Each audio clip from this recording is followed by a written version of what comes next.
committee. Thank you very much for your attendance. First item, apologies and absences and any substitutes. Everybody's no substitutes for any. Right. Next item, to approve as correct record the minutes of the meeting held on the 22nd of May. I wasn't in attendance, so David chaired that meeting. I'm happy to propose them as a... Is read and correct. Yep. Seconder who was there? Yeah. Right. Next one is declaration of interests. Item 3. None. So is item 3. Item 4, gifts and hospitalities 24-25. That's on 4. Item 4. It's on page 7, Chair. Page 7. To present that. Yep. Thank you. Yep.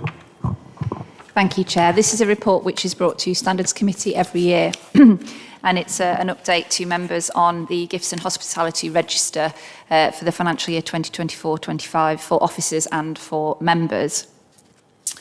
The Gifts and Hospitality Code of Practice was reviewed in 2023, and you may recall it came to Standards Committee in December 2023 for approval.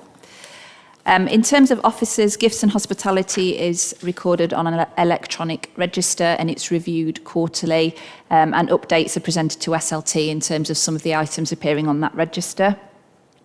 In 24-25, across council offices, there were 38 offers of gifts made, and there were no offers of hospitality this year. As you can see from the appendix, most commonly the gifts are low-level gifts of chocolates and biscuits, just an expression of thanks to staff. Gifts were received, recorded, and managers responded promptly in terms of signing those gifts off where appropriate. There were no gifts refused this year.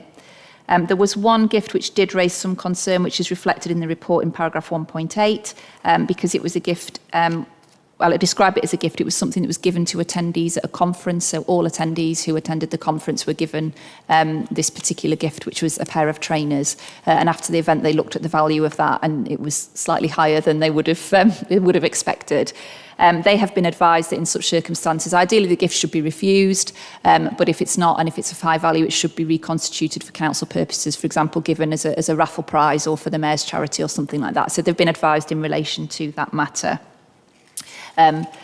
In terms of members, there was only one gift recorded on the hospitality gifts and hospitality register for members in 24-25, and that was a cheque that was given to a member from a resident with a request that it was given to the charity of their choice, and it was passed through to the Mayor's charity. And that was a thank you from a resident to a councillor for some constituency work that was done, but the council wanted to make sure that it was correctly recorded. As members will be aware, anything over £50 needs to be recorded on members' register of interest forms in any event. So nothing untoward. Gift levels in terms of members remain low since COVID. They significantly dropped down and haven't really picked up again since then. And officers, again, it has it stayed on a similar level, so there was 2 fewer this year than the previous year, but it is generally lower than it was sort of pre-COVID times. So nothing of concern. We do have some new managers and assistant directors across the organisation, and they have been spoken to about the Gifts and Hospitality Register, but we're going to do some refresher training with them to make sure that they fully understand when they're signing those gifts off or authorising them and when they should be refusing them. So it's just for noting, Chair. Anybody got any questions to ask? Right, David. Yeah. Thank you. It's just regarding the training that's to come. It's just if we had like an estimated time when that's likely to be done by. Well, the gift was actually received back in March, so I'm hopeful that it's been resolved. But I'll pick it up with the officers. Yeah. That's it. Thank you. Fran, is it unusual that there's no members listed here receiving hospitalities? I'm not casting any assumptions, but normally the senior leadership of this council would normally be invited to various functions, quite rightly, and they would normally declare them. Yeah. Do you mean members or members or officers? Members. There has been, this year there was one entry, last year there was one entry. We haven't had entries for a significant period of time. Prior to COVID, there was more hospitality stuff recorded, but there hasn't really been. And we did do a work, when we adopted the new Code of Conduct, again, we reminded members about the need to make sure that they're recording gifts, whatever the value really, but over £50 has to legally be recorded on the register. You all right with that? Are you happy with that?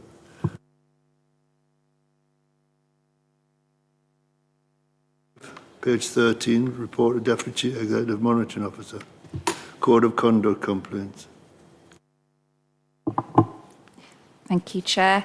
Again, it's to be noted, and it's just the update of the volume of an outcome of Code of Conduct complaints.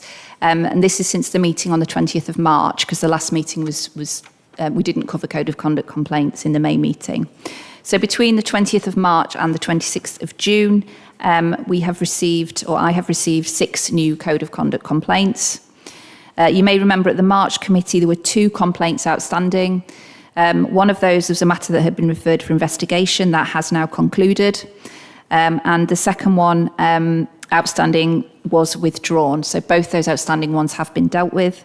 In relation to the 6 new complaints at the current time, 1 has concluded and the remaining 5 are ongoing, although 1 is very close to conclusion at the moment. So in terms of the concluded items where a decision has been taken, they are shown in the exempt appendix to your pack. If you want to discuss those in any detail, obviously we would need to move into closed session for that. But they still continue to trickle in, and you can see from the breakdown at the back where those complaints are stemming from, whether they're parish, whether they're borough, and the nature of those. Thank you. Is everybody happy with that? Dave? I have got a question. It's quite general, but I don't know if it's better to go into a closed session just to be sure that I don't want to say anything. Yeah. Effectively. I'd say, would you want to ask your question first? But yeah. And then I can advise whether or not it's something we can discuss. Significant number of the complaints all come from the same parish council and have done for a long time.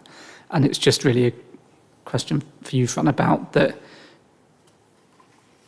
and it's going to be asking for your opinion, about whether we have enough where we refuse complaints that are potentially vexatious, or just the sheer volume of them and how we manage those, I suppose, in the past, and what's the plans are for the future. I can answer that in general terms. I mean, the volume of complaints is in the public domain, and where those complaints are originating from is in the public domain. In terms of whether those complaints are valid or whether they are trivial or vexatious, so there is actually, within the Code of Conduct, one of the rules is that members shouldn't use the Code of Conduct process for trivial and vexatious complaints. So as part of any complaint that comes in, I would be looking at that as part of the process. And if I felt at a certain point that that's what was happening, then I would, I have the authority within the code to kind of deal with that in itself as a code matter. From a first point of call and in accordance with the arrangements that we've reviewed and agreed recently in this committee, I do obviously always have to consider the complaints at the outset to see, is there any merit to them? Because things are not always as, straightforward as they might first appear. So I do always do initial consideration into that. But certainly, yes, there is, as I say, a rule around trivial and vexatious complaints, which I have mind to when I'm looking at these things. In terms of the volume, there's been a few from a certain area. This has happened in the past. We sort of have peaks and then they calm down. We're never quite clear how it's going to go. That's something that myself and my deputy regularly meet up to discuss. We have on occasion had to outsource complaints where there simply isn't capacity for us to look at them, and we have done that if we need to. But we need to obviously it is our duty to look at them. We have to give them all the same amount of care and attention. And I hope that answers your question. It can be challenging, but it's us, we have to do it, so yeah. It does, yeah, that was the reassurance that I was sort of looking for, so thank you.